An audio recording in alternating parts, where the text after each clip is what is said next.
Hello student, आज हम discuss करेंगे रिलेशन के बारे में। तो रिलेशन क्या होता है उसके बारे में जानने से पहले सेट क्या होता है उसको डिस्कस कर लेते हैं। सेट में किसी भी एलिमेंट्स को दो कर्ली ब्रैकेट के अंदर डिनोट करना। जैसे दो कर्ली ब्रैकेट में नंबर्स, नेचुरल नंबर को ले लेते हैं 1 2 3। इस कर्ली ब्रैकेट के अंदर जिस भी एलिमेंट को डिनोट करेंगे तो वो सेट का एलिमेंट कहलाएगा। तो अब रिलेशन के डेफिनेशन को देखते हैं। क्या बोल रहा है? Let A and B two non empty sets. A relation from A to B is a subset of A cross B and is denoted by R. A और बी दो सेट है। कौन सा सेट है? Non empty set. Non empty set means A और B के अंदर कोई ना कोई एलिमेंट ज़रूर होगा, वो ब्लैंक नहीं होगा। और a relation from A to B मतलब ए से बी में रिलेशन का सबसेट ए इंटू बी का कार्टेशियन प्रोडक्ट ही हम लोग का रिलेशन आर कहलाता है। मतलब कि Cartesian product means A into B, इस क्रॉस को ही हम लोग कार्टेशियन प्रोडक्ट बोलते हैं। यदि ए और बी दोनों एक दूसरे से के साथ कार्टेशियन प्रोडक्ट के साथ रिलेट है तो इसी को हम लोग को कार्टेशियन प्रोडक्ट को ही हम लोग रिलेशन या बाइनरी रिलेशन से डिनोट करते हैं। सिंबॉलिक फॉर्म में ये देखते हैं। यदि आर एक रिलेशन है कहाँ से कहाँ तक? ए से बी में, implies that R subset of A into B. Symbolic form में क्या है? R equal X comma Y such that X क्या है? ए का एलिमेंट है, वाई जो है बी का एलिमेंट है। और इसको डिनोट क्या करेंगे? एक्स रिलेट है वाई से। मतलब फॉर एग्ज़ाम्पल देख लेते हैं। यदि सेट ए का एलिमेंट है 1 2 3 और सेट बी का एलिमेंट है 2 3 एंड 4, तो इसका कार्टेशियन, दोनों का कार्टेशियन प्रोडक्ट क्या होगा? ए क्रॉस बी इक्वल 1 2 के साथ पेयर, इन दोनों का कार्टेशियन प्रोडक्ट 1 2 के साथ पेयर बन लेगा, ये 1 3 के साथ भी पेयर, इसका 1 4 के साथ भी पेयर बना लेगा। और सेट ए का सेकेंड एलिमेंट 2 2 के साथ भी पेयर बना सकता है, और बी के सेट के साथ 3 के साथ भी और 4 के साथ। सेट ए का थर्ड एलिमेंट 3 3 बी के फर्स्ट एलिमेंट 2 के साथ भी पेयर बना सकता है, सेकेंड एलिमेंट के साथ भी पेयर बना सकता है और थर्ड एलिमेंट के साथ भी पेयर बना सकता है। तो यही इन्हीं दोनों का ए सेट ए और बी का कार्टेशियन प्रोडक्ट ही हम लोग का रिलेशन या बाइनरी रिलेशन कहते हैं। अब रिलेशन क्या होगा? ए और बी का कार्टेशियन प्रोडक्ट, है ना। तो अब ये इनवर्स रिलेशन क्या होता है इसके बारे में डिस्कस करते हैं। तो इनवर्स रिलेशन का डेफिनेशन देखते हैं। If R subset of A into B is a relation from the set A to the set B, then the inverse of R denoted by R inverse is a relation from B to A defined by this। मतलब यदि A B के साथ relate है ना, मतलब set A B के साथ connect है तो उसको कैसे डिनोट करते हैं? R से। यदि वही A 20 के साथ कनेक्ट है तो रिलेशन आर से डिनोट करते हैं। जस्ट अपोजिट, यदि बी ए के साथ कनेक्ट है, यदि बी ए के साथ रिलेशन बनाता है तो उसको इनवर्स से डिनोट करते हैं, जिसको आर इनवर्स से डिनोट करते हैं। तो यहाँ पे देखते हैं आर इनवर्स क्या लिख सकते हैं इसको? आर इनवर्स, देखो वहाँ पे क्या था? एक्स कॉमा वाई, है ना। तो ए इनवर्स है तो जस्ट अपोजिट, तो क्या लिखेंगे? वाई कॉमा एक्स, जहाँ वाई क्या है? बी का एलिमेंट और एक्स क्या है? ए का एलिमेंट। अब आगे देखते हैं रेंज। हाँ, आर इनवर्स का रेंज किसके इक्वल होगा? डोमेन आर के equal. Just opposite, are inverse का डोमेन रेंज आर के इक्वल होगा। अब टाइप्स ऑफ रिलेशन देखते हैं, कितने टाइप्स के रिलेशन होते हैं। फर्स्ट है रिफ्लेक्सिव रिलेशन, सेकेंड है सिमेट्रिक रिलेशन, थर्ड है ट्रांजिटिव रिलेशन, फोर्थ है एंटी सिमेट्री।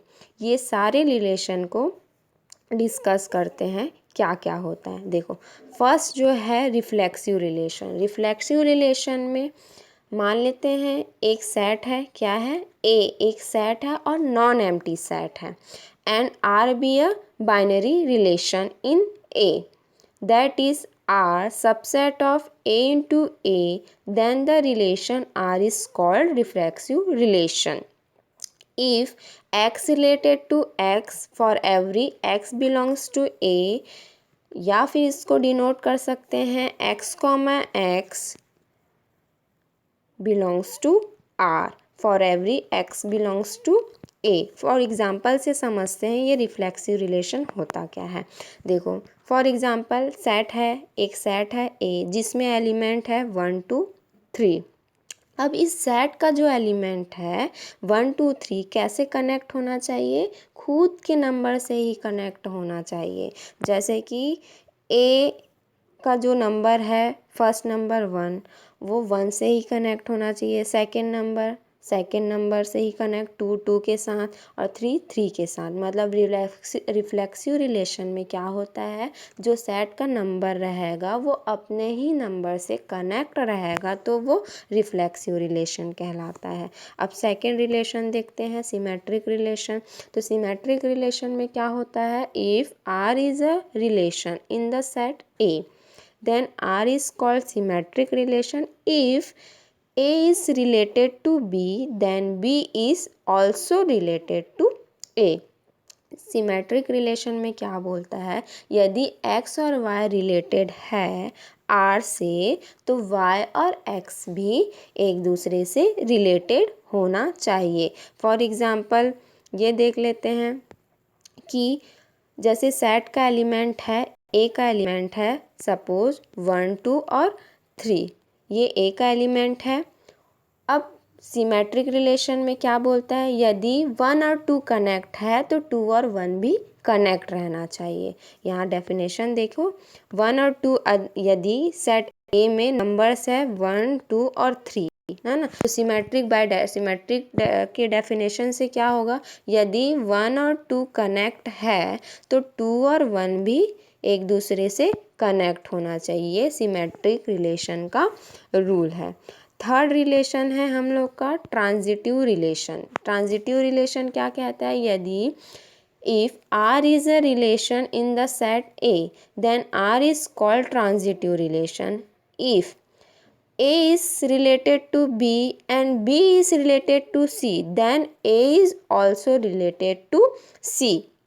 मतलब क्या बोल रहा है, ट्रांजिटिव रिलेशन में यदि A और B एक दूसरे के साथ रिलेटेड है और B और C एक दूसरे के साथ रिलेटेड है, तो A और C भी एक दूसरे के साथ रिलेटेड होना चाहिए। फॉर एग्ज़ाम्पल यदि सेट A में एलिमेंट है 1 2 और 3, यदि 1 और 2 कनेक्ट है एक दूसरे के साथ और 2 और 3 भी कनेक्ट है एक दूसरे के साथ, तो 1 और 3 को भी एक दूसरे के साथ कनेक्ट होना चाहिए। ये ट्रांजिटिव रिलेशन का डेफिनेशन है।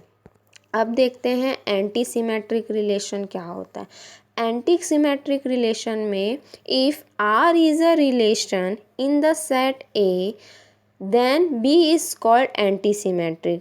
If यदि A B के साथ कनेक्ट है और B A के साथ कनेक्ट है, तो A और B एक दूसरे के इक्वल होना चाहिए। फॉर एग्ज़ाम्पल यदि एक सेट है A, उसमें एलिमेंट है 1 और 2, यदि 1 और 2 एक दूसरे के साथ कनेक्ट है और 2 और 1 एक दूसरे के साथ कनेक्ट है, तो 1 और 2 एक दूसरे के इक्वल होगा। किसके डेफिनेशन से, एंटी सिमेट्रिक के रिलेशन से। तो एक बार और अच्छे से समझ लेते हैं कौन कौन से रिलेशन होते हैं हम लोग के, reflexive, symmetric relation, transitive relation और एंटी सिमेट्रिक रिलेशन। तो रिफ्लेक्सिव रिलेशन में क्या होता है, यदि A में नंबर्स है 1 2 3 तो वो नंबर्स खुद के साथ ही कनेक्ट होगा। कैसे? 1 1 के साथ कनेक्ट होगा, 2 2 के साथ कनेक्ट होगा, 3 3 के साथ।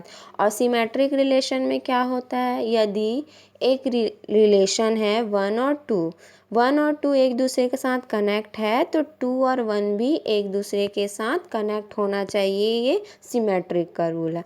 अब ट्रांजिटिव का रूल क्या होता है? यदि 3 नंबर्स है तो 1 और 2 एक दूसरे के साथ कनेक्ट है और 2 और 3 एक दूसरे के साथ कनेक्ट है तो 1 और 3 को भी एक दूसरे से कनेक्ट होना चाहिए बोलता है। और एंटी सिमेट्रिक में क्या बोलता है? यदि 1 और 2 कनेक्ट है और 2 1 भी से भी कनेक्ट है तो 1 और 2 एक दूसरे के इक्वल होना चाहिए। अब इक्विवेलेंस रिलेशन क्या होता है ये देखते हैं। तो equivalence relation let A be a non-empty set and R be a relation defined on then R is said to be equivalence relation. First reflexive, second symmetric, third transitive. मतलब ये समझो इक्विवेलेंस रिलेशन किसको बोलेंगे? यदि reflexive, symmetric ये तीनों इसमें exist करें, ये तीनों रिलेशन एग्जिस्ट हो तब वो रिलेशन इक्विवेलेंस रिलेशन कहलाता है। रिफ्लेक्सिव का क्या होता है डेफिनेशन? वो एक सेट रहेगा, उसका खुद का एलिमेंट एक दूसरे से कनेक्ट होगा, ए रिलेटेड टू ए। सिमेट्रिक में क्या होता है? यदि ए बी के साथ कनेक्ट है तो बी ए के साथ भी कनेक्ट होना चाहिए। और ट्रांजिटिव में क्या होता है? यदि ए बी के साथ कनेक्ट है, बी सी के साथ कनेक्ट है तो ए और सी को भी कनेक्ट होना चाहिए। तो ये रिलेशन हुआ। अब इसके आगे हम लोग क्वेश्चन नेक्स्ट पार्ट में सॉल्व करेंगे। Thank you.